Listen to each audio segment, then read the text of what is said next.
So starting the test drive in this XT5 here, have it in the manual mode now. Didn't really like that too much in sport mode, but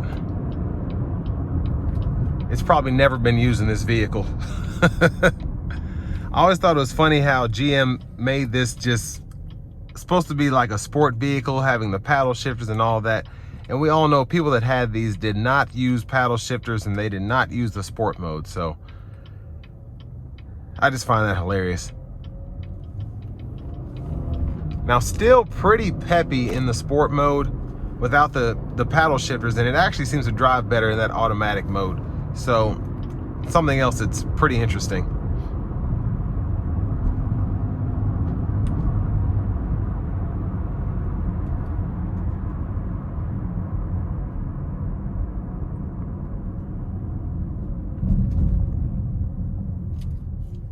Gonna give it a pull here. Here we go.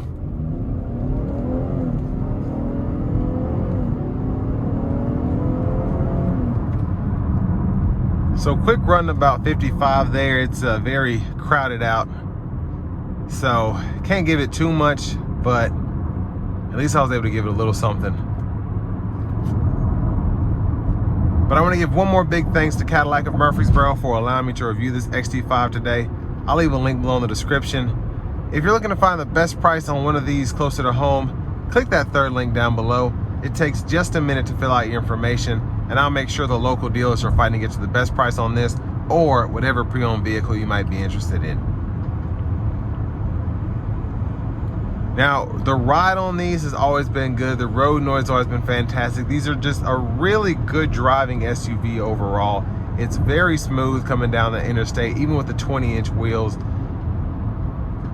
Not hearing a lot of road noise. The main thing I'm hearing is the license plate cover on the back flapping. Other than that, I mean, very quiet coming down the road.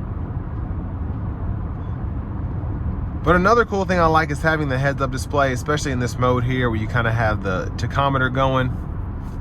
That's a cool look there, just driving down the road. And again, a lot of these features I feel like were meant for a younger buyer, but that's not really who came to the XT5. I think GM tried to get that younger buyer, and some people did buy this, but for the most part, anybody that's getting this vehicle was not having it in sport mode. They weren't really using it the way that it was intended to be used for the people that came up with, you know, the XT5 Sport all-wheel drive in general. At least I don't think so.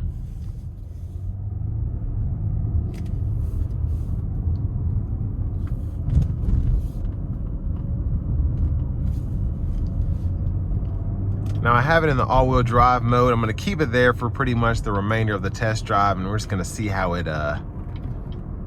drives in that mode, because that's why most people buy these. They get the all-wheel drive version to use the all-wheel drive. So again, we'll see how that holds up.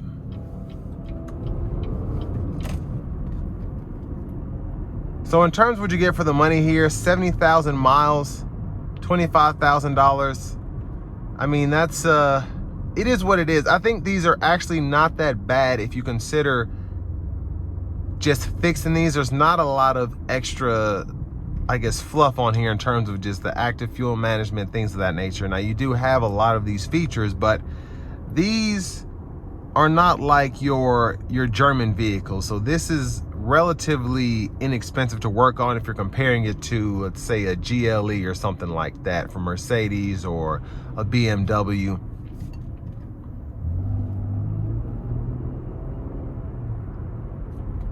But I mean, it's still a nice looking vehicle. I think the sport trim was the best looking XT5 that came out. I mean, the platinum was nice too. That was probably my favorite, but the sport just kind of held its own, I think. And that pretty much stayed with the lineup since at least 2020. And every time you see a sport, especially with the grille, it's almost like a Denali grille on a GMC. It's big, it's bold, it's a looker, and you appreciate it.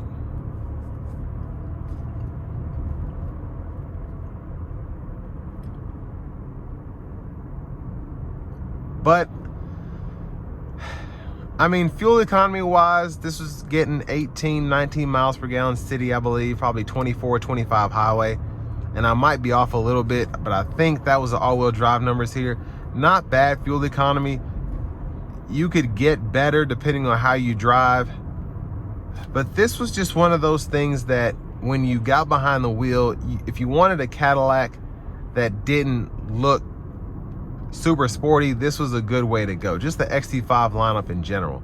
A lot of my older Cadillac buyers, I remember when I was selling cars, they said these were too sporty, the lines were too sharp. Just the newer Cadillac generation developed in particular, because there was the you know, they're used to the DeVilles, the STS, and the older Escalades. They were just made for older people. It's just, it is what it is. So when GM tried to revamp the brand and get a younger buyer on board, a lot of those loyal older buyers weren't really feeling it. And some of them went to Lexus and Acura, things of that nature. But pretty much everyone nowadays is going with the sharper looking vehicles.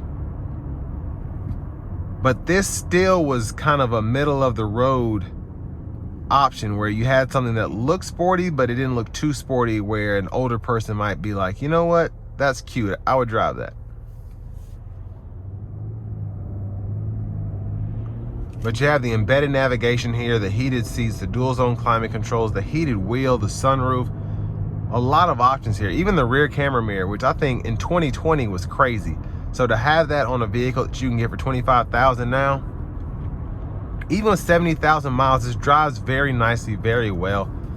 And I think it's a pretty solid buy for the money if you're looking for an SUV in this space and you don't want to spend 65, 70 grand on a new one. So all that being said, this will bring me to the end of my review of this 2020 Cadillac XT5 Sport.